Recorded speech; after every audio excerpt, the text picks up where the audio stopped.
Thank you, everyone. We are going live now on the internet. Hello, everyone. And today is my second day of doing the live stream and the Cloud Native Islamabad. And I'm really excited today because we're talking about storage. We haven't covered a lot about storage in this Cloud Native Islamabad YouTube channel. And I hope this has been the year of cloud native storage for everyone, make it more easy and more accessible to everyone. So thanks everyone for joining us. Today is my guest from Kasten by Veeam, Michael Cade. He's a community technologist at the Kasten by Veeam company, and they bring out some of the awesome tooling in the ecosystem around the Kubernetes storage. So over to you, Michael. So tell us about your experience be working on the Kasten team and plus your open source journey so far. Yeah, thanks for having me, first of all, and everyone out there on the internet. So, yeah, I guess from a Kasten point of view, our focus is really about data management, data protection in Kubernetes or in the cloud native space.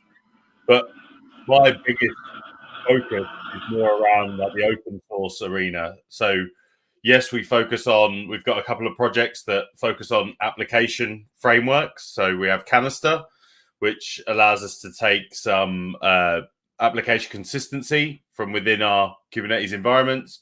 If you're running MySQL, Mongo, Elasticsearch, like you name a data service, we've probably got a blueprint for it out in the open. So that's really been my biggest focus for the last few months.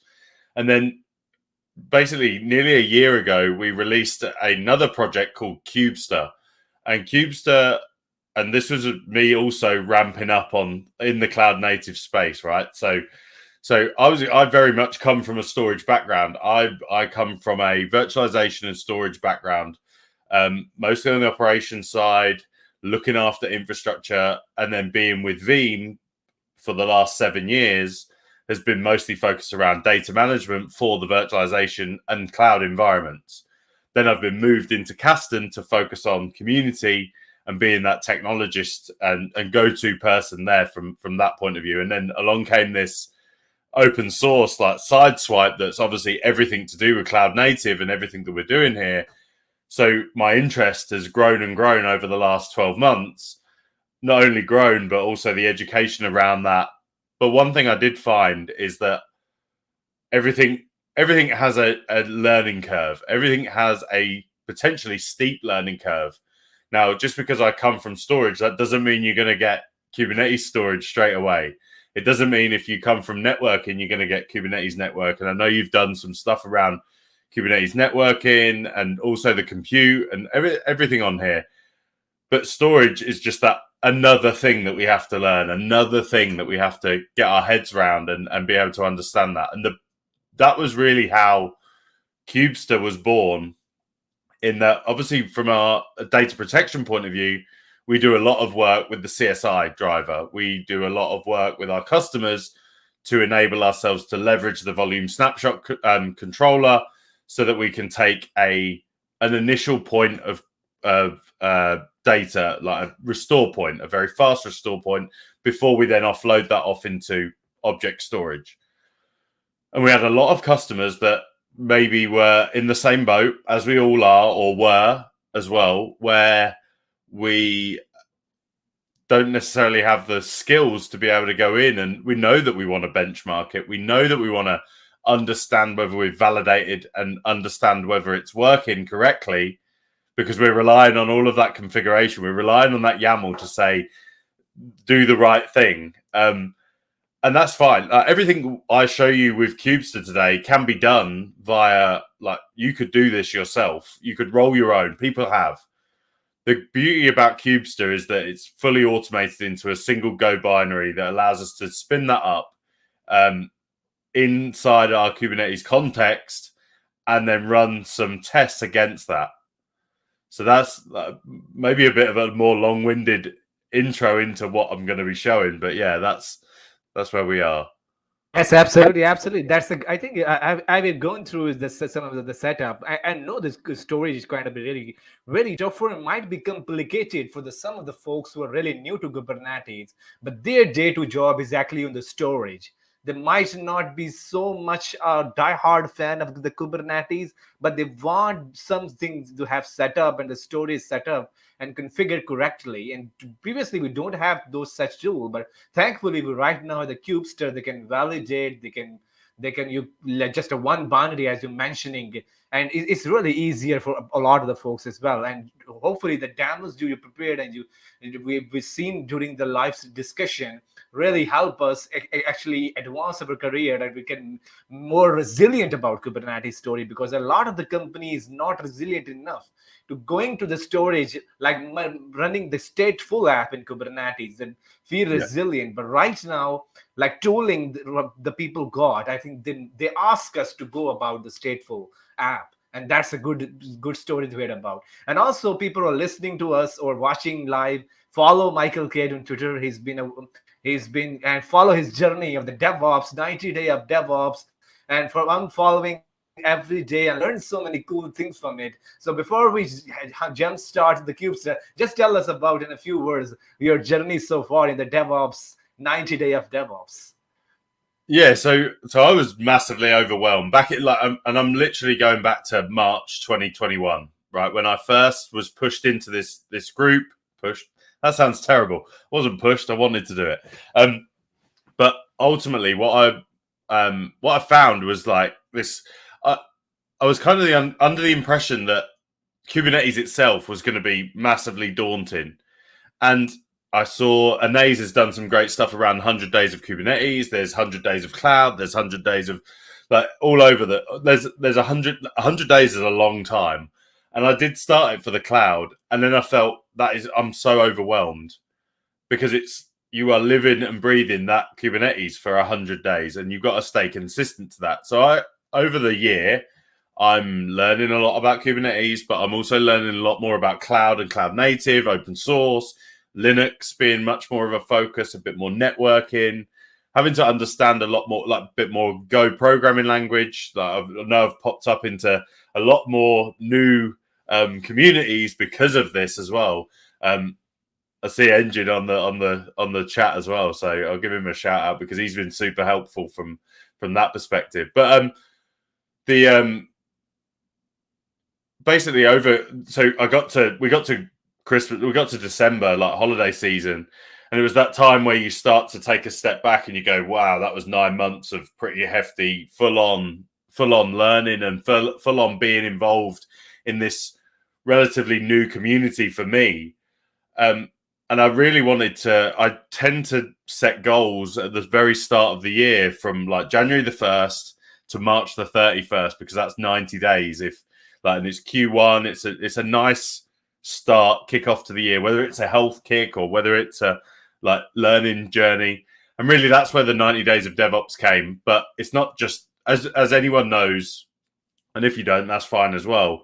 But DevOps isn't a tool. It's not like Kubernetes. Kubernetes can be part of the DevOps practice and culture, but it's not. So what I'm getting at is that DevOps is made up of lots and lots of different things. It consists of an operating system, having a good knowledge of Linux, but obviously other operating systems count as well. Having a good understanding of baseline networking and being able to automate that networking, and things like infrastructure as code, containerization, Kubernetes, data management in these worlds are very different to what we see in virtualization. So what I did was I took those 90 days, and instead of going 90 days into one topic, which some people can clearly do, and hats off, but so good, that's really good. I can't do that. So I split it down into, I think, 13 weeks, 12, 13 weeks of 7 days. And we've got topics that we're going to hit for 7 days. We're going to cover the fundamentals, the foundation, and then we move on to something else. So 7 days, including the weekend, we're going to spend an hour a day, maybe 2, just going through free content. And I'm jotting down my notes in my repo. I'll share where that is as well on GitHub. Everything's on GitHub, so it's completely open, learning in public. Had some great contributions from people that actually know and specialize in these areas. But yeah, it's been it's been super interesting. Like we're over a third of the way now, so good stuff. And then we start to get into things like version control, and now we get into like containerization next, and then Kubernetes, but only 7 days. So we're only going to get a foundational level, but having a lot of knowledge about a lot of things helps build that picture better. And I feel like if I'd have had that a year ago, it would have helped me massively. So the idea around it is to help everyone get that foot up and get that understanding. Yes, yeah, I think absolutely, and I think we are really lucky because right now we have so much content available on the internet for the DevOps.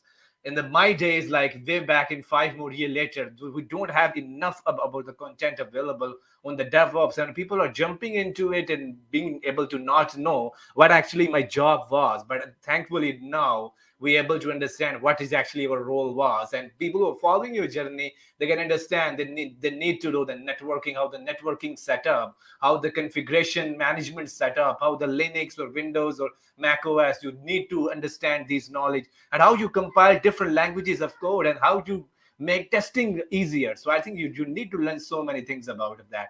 So now you can share your screen and jump on the story side, or people who join us can understand the power of the Kubestr. And now it's your stage, and you can continue your presentation now. Cool stuff. If you want to do you want to move my screen up? Yeah, good stuff. So first of all, just a bit of an intro into Kubestr. Let me make sure I kill everything that isn't going to pop up while we're on here. We should be good. We are definitely live. So first of all, if you want to learn anything more about Kubestr, this is probably the first place to go. Kubestr.io. Bit of a simple introduction to what it is. I'll touch on what that is as well, obviously, as we go through. Some resources, some that I've done, some that the community have done. So some are on there. And then how do we use it? How do we download the binary? How do we get to use it? How do we push it onto our machine? It's written in Go, so it's cross-platform. It can run on multiple different architectures. I think the key thing here is give it a go, run it against, and I'm going to show, actually, I'm not going to show it against an EKS system or an AKS. I have one if we do want to jump into it, but I'm actually just going to run it against Minikube, but using the CSI host path, just to show you what it does and what the feedback is from that. Because the idea here is this is going to get us going to understand a bit more about our storage in our Kubernetes clusters. It's going to hit the easy button to do a lot of things. But then the big ask is, how can we get, as a community, what are we missing? How do we help build this out to be more useful? Because I feel like I've got some ideas. One is around, like, how do we visualize this much better? So ultimately, and I don't know how big this is, so let's zoom in a sec. So the first and foremost is, especially if you're running in production Kubernetes, you might have gone through different versions and you might be in the public cloud. And if you don't know, when you roll, like, I'll use EKS as the example. EKS, or any of them, they're made up of virtual machines. The nodes within your Kubernetes cluster are made out of, for the most part, they're made out of EC2 instances or virtual machines within the cloud platform. And each node has a different storage capability. So, and if for those that have looked at that long list of different compute, you have a very different, like, you have an overwhelming amount of options when it comes to storage and compute. And actually, the compute will affect the storage, and the storage will affect the compute. You've got things like Ultra SSD, you've got SSD, you've got spinning disk, you've got so many. And if you look at, like, Microsoft are the same with Azure, you've got AWS, you've got GKE, and everything else in between. So one of the things that the first easy button for Kubestr is about identifying that various storage options that you have in your Kubernetes cluster. Now, we work on the current context. So if you have many different Kubernetes contexts, then we can zip between them and we can go and have a look at what each one is and what it's basically there to identify what storage is being used or not being used, because that's another thing. If you've run these EC2 instances up and you're not using any of that storage, then why have you got it? Like, you probably don't need it, especially if you're using something like EBS or you're using something external from a storage point of view. You probably don't need the storage on the virtual machine. So this will identify that, and it will give you that visibility of that, which is obviously in turn going to save you some money. Okay, now let's say that we are using it, and let's say that we're using CSI, and whatever the CSI supported storage is underneath. The whole beauty of CSI is that it's going to give us the capability of that generic or de facto standard of integrating and speaking to the storage layer. But one of the key things that we found, especially from a data protection point of view, is before I put a load of the actual real life data on that, I want to make sure that it's configured correctly. So I want to validate that the storage options are configured as they should be. I want to make sure that it does take a snapshot, because I've got a volume snapshot class. I want it to automate that, and that's what Kubestr will do. And again, I'll run through that shortly as well. And then thirdly is benchmarking. Now, we've probably all ran a little bit of benchmarking, maybe even on our local machines, running things like performance against our SSD when we first got it, to understand how many writes and how much reads, IOPS we can get out of it, because that's what we do, right? Well, the same thing happens from a Kubernetes point of view, or any platform point of view. So being able to evaluate the storage using something like FIO, which is flexible IO, which has been around for years, but using that same trusted, tried solution gives us the ability to understand, okay, if I've chosen this compute node and this storage tier in this situation, I'm going to get this performance, and vice versa. And we start to get that. And the very beginning of the project, the idea is that we'd entice storage vendors, cloud providers, to actually provide their own benchmarking for their options that they have, so that the community could just come to Kubestr, whether it be Kubestr IO or the GitHub, and be able to understand, well, if I choose node A type 1, I'm going to get this amount of IOPS in my cluster. If I choose node B type 3, I'm going to get this. Or if I'm using a enterprise storage solution, I'm going to get this. All good stuff. And then more recently, we released the ability to actually browse or view the content of a persistent volume claim.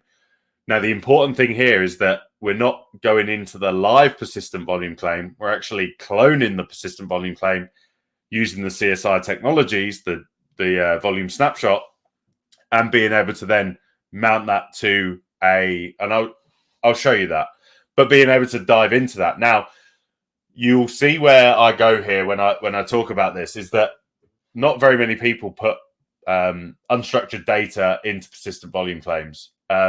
It's mostly databases or some sort of messaging queue that really, in a flat file system, it's not worth it. You'll see that because I'm going to use MySQL as an option, and you're going to just see, oh, that's the database file. Great. I don't get anything from that. So this is another ask for the community. How can I mount that?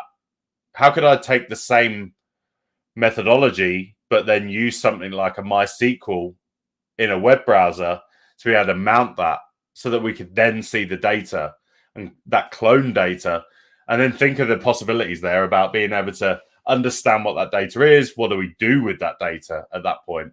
Should we be doing that data, anything with that data? Should we be masking it before it happens?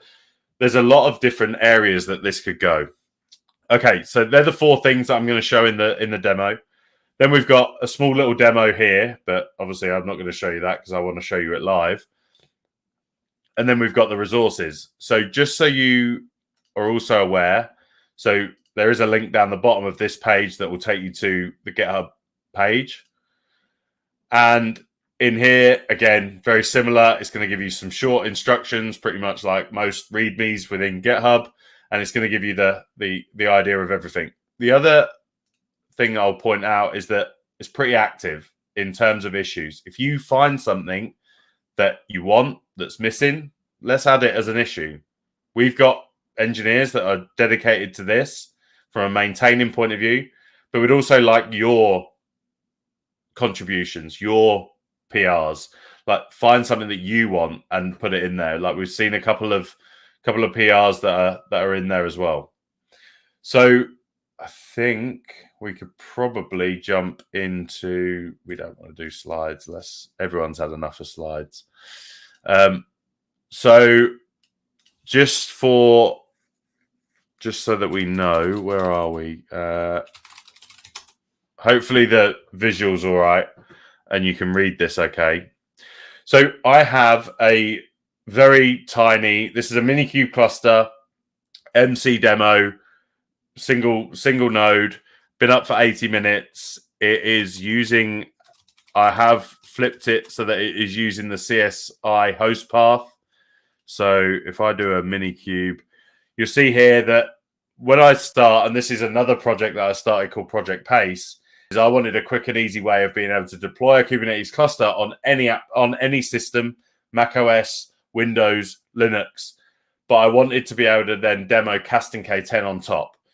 So, and in order to do that in the most common way, because we can work without CSI, but we prefer to use CSI, given that that's the de facto now, is that I would need to enable volume snapshots in the CSI host path. And Minikube have got this really cool add-ons feature where I could just simply say, do that. Then I want to put it onto this API server port, container runtime, container D, what name, and then what version of Kubernetes I want to support.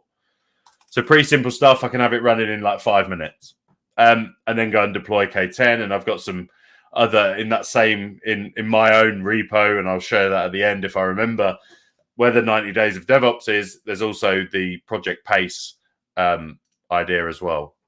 So, okay, so we've got our nodes, we've got our storage class. One more thing to check. Volume snapshot class. We've got our host path snap class.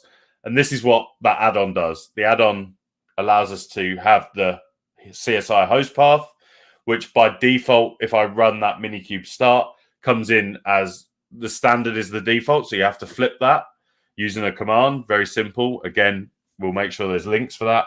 And then it also deploys the volume snapshot class, CSI host path snap class. So hopefully that gives you a well-rounded view of what the setup looks like, because now I want to start by looking into Kubestr. In fact, because I'm on WSL, the XE, funnily enough, won't work. The other thing that I want to give a shout out to is Arcade. So Arcade is a application marketplace for Kubernetes. If I do Arcade, and I think it's info or Arcade get. So this is, again, another open source tool. And if you want another way of being able to, so you can obviously download the binary from GitHub. But if you're already using Arcade, then you could do Arcade get and then Arcade get or Arcade install Kubestr. I can't remember which one it is. And that will go and download the latest binary from the GitHub site anyway. But you can also see in here that we've got lots of various different other tools that are available in there. So again, let's clear that. So Kubestr on its own, if we take a look at Kubestr help, you're going to basically see the options. Very short, sweet in what it does. It's a Kubestr is a tool that will scan your Kubernetes clusters and validate that the storage system's in place, as well as run some performance tests. So here are the three things that I mentioned, and then we have Kubestr that can be run standalone that will give you that identification of the storage that you have, and I'll run that shortly. So pretty simple stuff, and I'm going to run through each one of these options as we move through. So remember, I'm in my context. So if I do kubectl config get context, you see that I've only got one cluster. I'm in the current context. If I had multiple clusters, I could dip into each one by obviously changing the context. You could move this into your kubectl plugins. So if you wanted to run kubectl Kubestr, I don't actually know yet. I have it'd help if I did that right. Okay, so I have got it in there. Perfect. Basically, all I did was in the path of my kubectl, if you move the Kubestr binary and you put kubectl-Kubestr, then that becomes a plugin that you can use on your system. And we're working on whether we actually want to go down the route of putting that into the package managers or the plugin managers around that as well.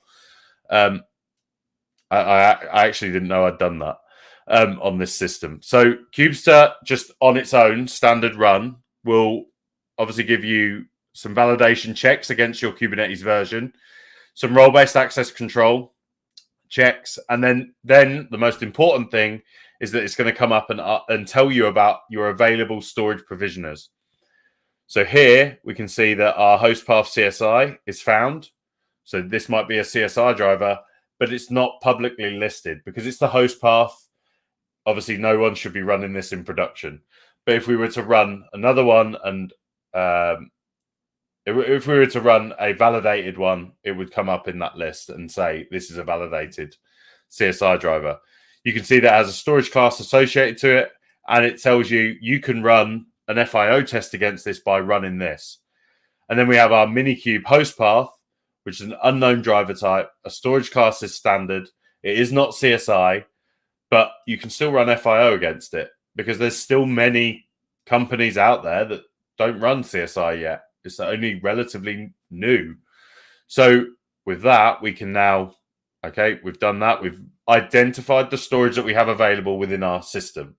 Now we could just do kubectl get storage class, and that would give you some information, but it won't necessarily give you all of the information that you want. So then we've got in fact, I'm just going to have to type these because they're all in Windows. Kubestr. And if I run the CSI check, help, this is where we start to see a little bit more option, or a few more options. So we could just run it against the storage class and the volume snapshot class, and that will go away, and I'll show you what that does in a second. But we also can define, well, what else do you want to do? So do you want to use a specific namespace for it, or is it just going to go into the default? Do you want to skip something? Do you want to do like, you can see which ones are required, but you can see here that, like, what do you actually want to check? And these are always open to community feedback on, well, what else could we do? Like, I think that'd be pretty interesting to find out other areas that we're missing or that are missing. So if we run Kubestr CSI check and we do against the storage class CSI host path and storage class, the volume snapshot class host path, what this is going to do is this is going to go and create a pod within our system. So let's just spin up another one. kubectl get pods -watch. And you can see I was too slow, but you can see that it's running. You can see that it's pending a clone. It's now creating that clone. And now it's getting rid of it. Because what's going to happen is it's going to come back here and it's going to say, we created a pod. Yep, we just saw that, albeit I was late. And then we created a snapshot and we restored that cloned pod and the PVC. And then we went away and we cleaned up. So another way in which we could look at that, if I run it again, is I could go to kubectl get PVC. And you see here that some are terminating because I was too slow again. But you can see that one 36 seconds. That one's 51. If you obviously had the nature of the system is relatively quick. And if I go and run it again, they're probably both gone. Yeah, both gone. But we've got the validation to say everything is good. He says. There we go. So the clone has happened, and then again, I'm not on there, But that gives us the ability to check whether CSI has been configured correctly with the volume snapshot control. I can't see the chat, so if there's any questions, then please interrupt, and I'll cover some of them. So then the next one is about performance benchmarking. So if we run Kubestr FIO/help, this is where, again, we've got those options around, well, what do you want to run? Like, we could just run the standard FIO test that comes out of the box, which I think is a 4K test and a 8K test, read and write, which might be sufficient for what you're trying to achieve. But it might be that you've also got a specific FIO file that is natured to your application and the data set that you're pushing into that system volume claim, and you want to test to make sure that you've picked the right node and the right storage. So there we can start to do other things, and I'll show you what that looks like. But these are the options. You can see here we can change the size as well, because we know that if we create a default 100 gig PVC, then that might not be relative if you're looking at terabytes of data. So it might be that you actually want to go and create a PVC that's much, much bigger. So, okay, let's just have a look at the examples. So first of all, out of the box testing. Before we do that, let's do this. kubectl get pods -w. Okay, nothing going on. Let's run this. So this is going to go and create a PVC and a pod. So our application, Kubestr FIO. This is where the FIO application is going to run. It's going to attach it to that disk that we've created, which, let's open another one. We go kubectl get PVCs. You see here that we have 100 gig because that's the default setting on our system. And we're going to run against that. You can see here we're still running. If we go back here, you can see that we're running the FIO test, default FIO. I'll tell you which one. I'll show you what the default tests are.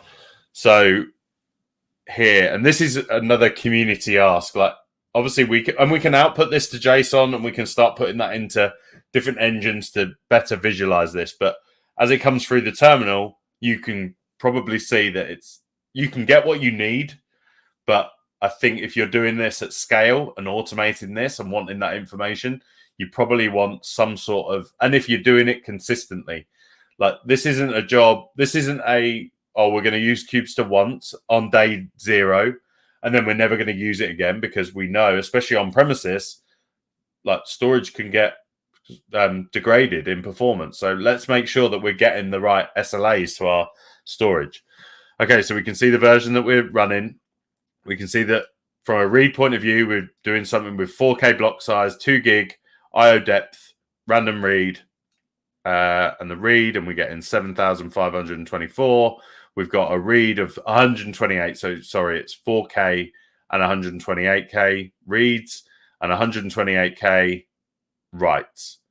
But there you go. You can see what we've got in terms of IOPS very quickly on that system. Bearing in mind this is a desktop machine, so it's not gonna blow the.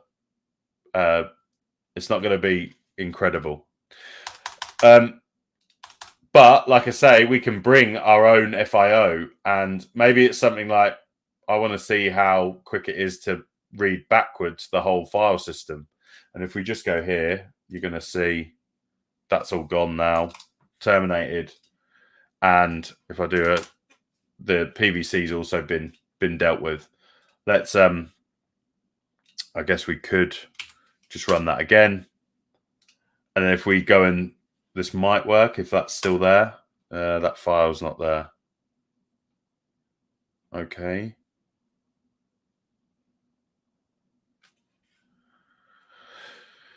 It takes a few minutes anyway. But CSI host path, I want to find what that is. So here we go. And this proves that it is live. Let me have a look. So personal OneDrive, Veeam Live documentation, blog, Kubestr, FIO examples, backwards, FIO. Let's have a look. There should be one in here called maybe that. Examples, backwards FIO. That looks like the one. Let's do this. I don't think that's changed. I think that is still very much the same one, same path.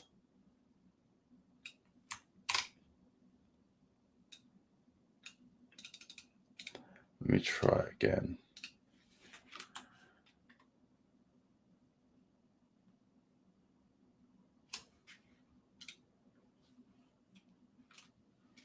Okay, we'll do it this way. Kubestr, FIO, -s, CSI host path.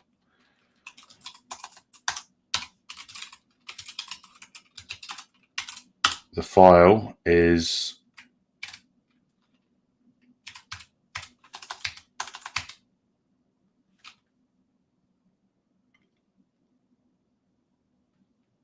I think we are then.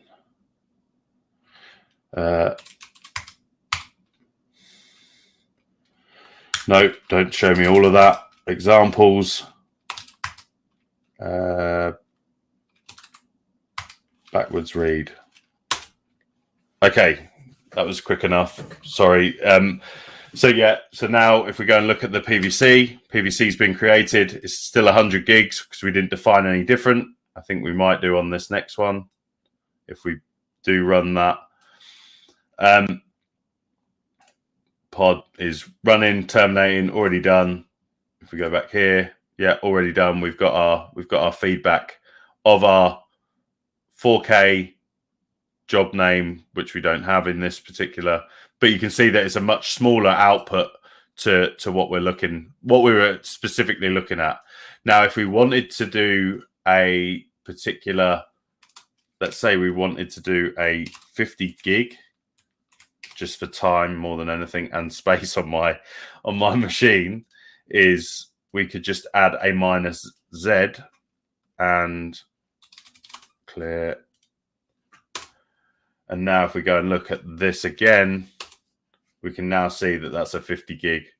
So you can cater this. So the idea here is that you can bring the size of what your workload needs to look like so that you can match it to what your application, your data service is going to be. But then you can also bring your own FIO configuration file that is going to specifically dive into like maybe the same IOPS look and feel as your application, I guess is a good way of putting that. Okay, so that's all the stuff that's been in Kubestr since really the beginning. There's been some enhancements, but really that's what we've had. Now, the new feature that came out just before Christmas was the ability to browse. I'm actually going to pull this up here because I think, in fact, it won't matter. So I have also on this little Minikube environment, I have my production app. And if we go and have a look at get pods, namespace, my production app, you can see here that I've got my SQL running. So with a very out of the box database, but a database nonetheless. So if we were to go and run Kubestr browse, make sure that that's right. We're going to nominate the persistent volume claim that we want to clone. We're going to choose our volume snapshot class again, and we're going to choose the namespace in which the persistent volume claim lives. And then what we're going to do, in fact, kill that. This is the magic. So kubectl get pods -w. Okay, MySQL's running, all good. Then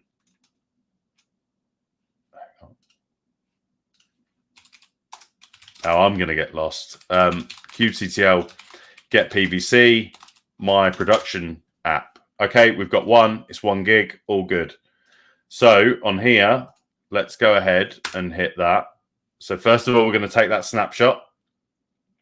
Again, okay, we see that we're cloning that. Okay, makes sense. Now let's go and have a look at our persistent volume claims. Okay, we have a clone. Good stuff. And we're creating a container. And if it works in Visual Studio, oh, yeah, it does. But like I say, so this is now port forwarding or exposing this file browser so that we can now see inside of that PVC. Now, if I drill into here, you're going to see some very database-centric things. MySQL, and you could go and grab your database if there is anything actually on this system. And you can go and pull that out and you can go and do whatever you need to do to it. But where we think that we're going to go next is, well, how do I make, instead of it being the file browser container image that we're using here, what about a web version of MySQL or a web version of Mongo or a web version of Postgres to be able to mount that? And whether there is, I've not had a chance to look into that yet, but what we're doing here and how we're interacting is not actually with our live system. So we could come in here, we can see our data, we can manipulate that data, we can do something with that data if we wish, or we could just make sure it's there as well. Like there's an element of just knowing and being able to leverage that without touching production. So that's another area. And if I hit close on that, or I could just come in here, you see that we're port forwarding. If I now hit Control C, it then goes away and cleans up all of those. You can see that pretty much straight away it was terminating, so that you're not using that bandwidth. You're not using that that extra little tiny bit of compute. So they're the 4 key areas to show of Kubestr. Yeah, I think the biggest ask is that useful? What are we missing? And has anyone used it? I think that's a good question for everyone. Let me see if I can get back in the StreamYard. Oh, sorry.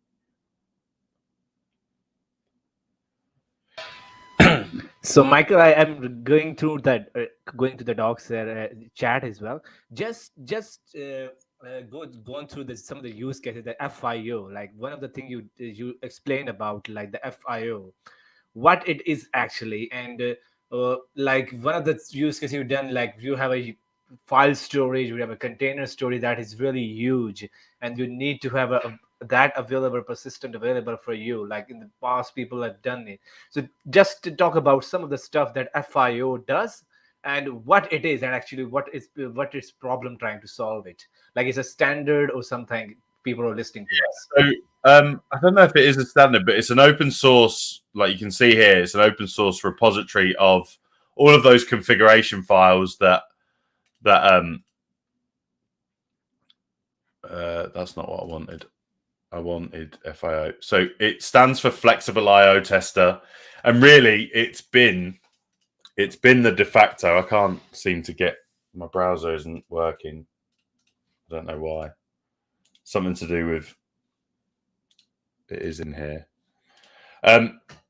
But Flexible IO has been a de facto for any benchmarking on disk since for as long as I've been working in tech, which is 16 plus years. And it allows you to really look at the IO type, the block size, the size of the IO, and everything that's listed here, basically. Because if you think about the pattern of your application, and in particular the data service, that's going to have it's going to have some sort of sequential read, sequential write, random read, random write. It's going to have something. Otherwise, it's not much of a data service without it. Even a static web is going to have an element of some probably random reads, but it's going to have one of those characteristics. Now, when you scale that out, it's about understanding whether your storage is configured correctly or capable of being able to go to that level. Because what you would hate is that you've architected, like, so you've architected your application to scale up, scale down, scale out in your Kubernetes cluster, and you've put so much effort into that, like the replica set, to make sure that everything's running where it needs to be, for it to be a holiday season, for people to log onto your website, to start placing orders, and the database falls over because the performance is not there for that particular node that you specified when you built your environment.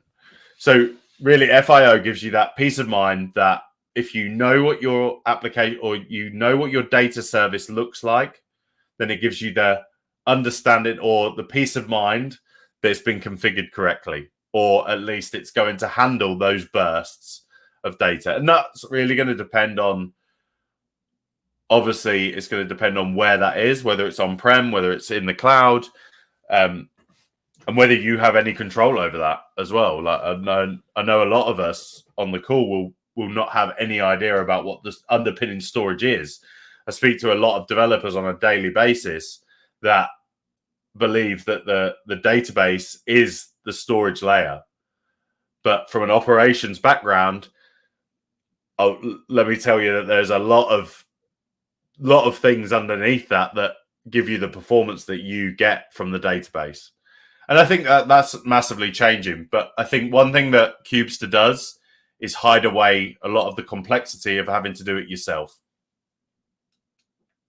Hopefully that helps. Yes, absolutely. So I've learned this today. Like I've heard about FIO before, and the use case that you draw, it's really applicable. Like, and the way, like, it's hiding the complexity from us. That's a wonderful thing as well. And also one of the things I see, like in the Kubernetes previous version, the new version came up, there are a lot of the things happening, like so many APIs or the storage scenes behind the scene. Kubernetes new updates come up and the stuff are not working, and I think you can validate those things up using the Kubestr as well. So can you draw some points on here, like in the Kubernetes 1.23, I see some of the deprecation of the CSI things, and some of the new capabilities come up, and Kubestr does validate you, like they can confirm you that's and about the new Kubernetes API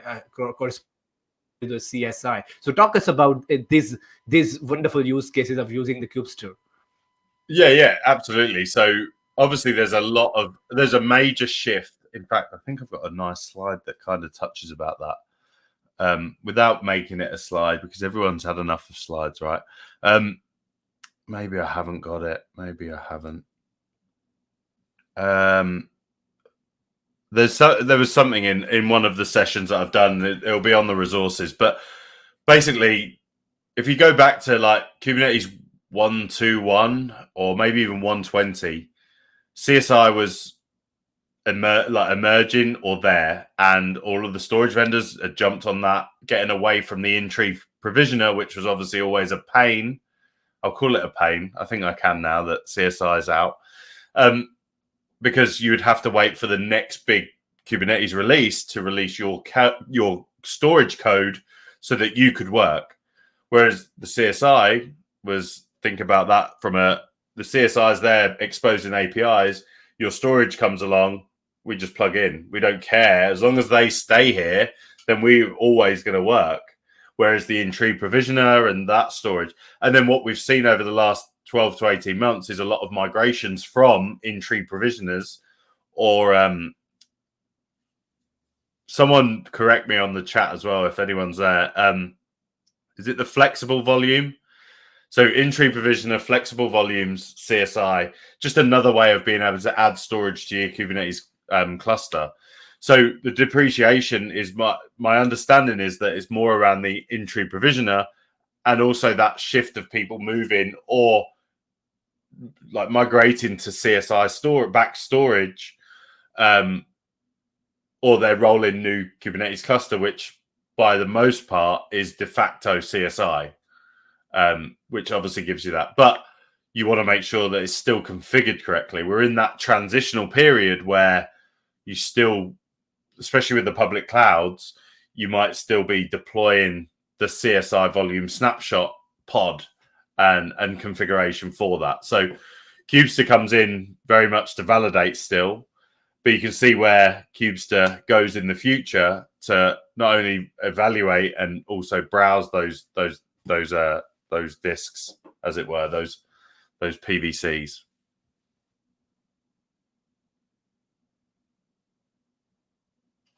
Absolutely. That's one of the best feature, and that I tried out. And that's what tell us about your experience. Like you've seen the community, you've seen about what's new things coming up, and what's the things people are asking you about in the Kubestr in the near future. Like we're just in the February of 2022, and I'm hoping people are now getting closer to give you more and more, because storage has so many things. It's a wider community, and there people having their own opinion about configuring and validating the storage. So what are the newest recommendation and suggestion you get from the open source communities right now at this moment of time? So one is the volume of clusters that some people are running. Smaller clusters, but with storage requirements. So having that output, you saw that output. We can output to JSON as well. I didn't run through that, but you can, or you can have it just in the terminal. Again, that might be fine if you're just running it against one cluster. But if you want to automate that task to go through 20 different clusters, which is not unheard of, then that's not going to be readable. Like your terminal is going to fill up. It's going to not be very, it's not going to, you're going to make more work for yourself. So one of the biggest asks is around how do we visualize it? How do we better visualize? How do we export out? Maybe it's and I think it is. JSON is the right export for that data. And then how do we import that JSON into something else? And it might be that we do Kubestr visualize and it spins up another pod, but the visualization pushes into that, and then we get a web page with those results. Something like that. I don't know what that looks like. I'm not a developer. I have some weird and wonderful ideas, but I can't implement. So that's the biggest one, and that's been there since really day one. Also, we did have a big ask around being able to push to ARM. So ARM64, not only, mostly it was because of the MacBook M1s. So you can see here that we have a binary available for ARM64 Mac OS, but then also being able to do it from a Raspberry Pi, having that ARM support. So as well as being able to run it on Linux, on Mac OS, and Windows. So cross-platform, obviously an important part. I bet most of us on the call, we can probably span all over the operating system ecosystem. Also, extending of that CSI driver. Like, again, I said about this being an evolution, storage companies developing against that CSI, and we obviously want to be able to support that. So we add that. This is the screenshot I was looking for. So where the Minikube one is not supported, it's not on a public list. Obviously, the EBS one from AWS is. So it gives you that option there as well. And you can see that it gives actually a little bit more information. It gives you your storage class, your volume snapshot class, and then it says about your FIO and to test CSI snapshot and restore functionality. So not only is it going to test whether your snapshot is configured correctly, but it's also going to do a clone and a restore, which we saw in the demo. I think what else was there? So, and then more recently, the biggest ask is about how do we, like, they think the browse feature is great, but how do we expose that to a relevant tool that can mount that database or mount the databases within the cloned PVC? And then you've got to ask yourself whether that's the right thing to do as well. And that's, I think, where we've potentially slowed down, because it's great for a demo. Like I can show you a MySQL, I can show you Pac-Man and high scores and non-sensitive data, but a database generally is going to contain some important data. And do I want to just be able to clone that and start spinning that up and having that data in an offshoot? Maybe. But I think it has to be governed and it has to be treated correctly from that point of view. But that's my data management head on. My art of the possible hat comes off at that point and it goes, how do we do it? How do we visualize that data? Because then we could start to do some interesting things on top of that data without affecting the production data. And generally speaking, that snapshot that we're taking, that clone, it's not costing you any more money because it's a clone. It's literally borrowing or sharing the same blocks of data underneath. But it's completely automated at that. Yes, absolutely, absolutely, and see the visualize like the thing you're talking about. I think I'm waiting for those things that come up, and hopefully that's going to be makes the rest of the people life really easy. So before I let you go, just tell us about the people who are really new to Kubernetes storage, where they should go and start learning about it, and some tips around what you learned over the year, like some of the tips you have learned about configuring the Kubernetes storage. What are some of the best practices that you point out to people who are listening to us? So you can't go wrong with Kubernetes.io. Like the documentation is amazing. And then secondly, I don't know about everyone on the call or on the stream, but I'm a little bit addicted to YouTube. Like I literally spend hours a day on YouTube, and it's generally tech related YouTube. And there's some great content creators out there like myself who focus on that learning in public and sharing that their overview of Kubernetes storage or other areas. And I'm sure like you don't need to look far. Like so, Anais, I already mentioned her earlier. Siam from Sivo, he's doing some great stuff. Kunal from Sivo also. Tech World with Nana, she's done some great stuff, some short stuff around Kubernetes.